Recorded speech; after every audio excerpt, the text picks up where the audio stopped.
Habang abet haki kemacongpi Kamin simjong akakmen Kumutiao kulabapu haki pet Kasur kenjong pi kapenjem ya kamin simjong Habang adon hasenda jong pi ngasem ya kajingsu Ko bait todon hasenda jong ngan i ya pi hadu baku si junom bapi batang ya pi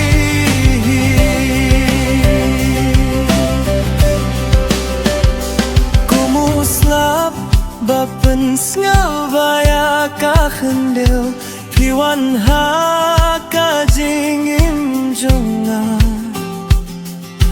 Watino yang atang man Wei hangne Wat labun ki jing jin jar ngadai ban Mat ka jing kular jonga ya ne junom ringkat bati manla kasngi ko bae tarona sinda yongan ir ya pi hadu baban si junom bati batang ya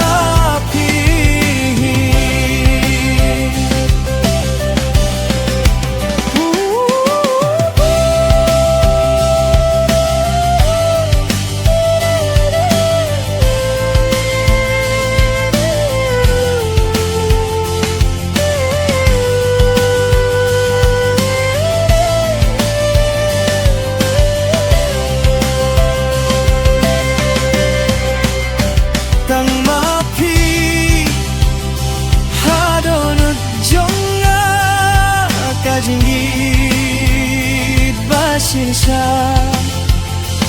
ngan sahabat tepi hadu kabaku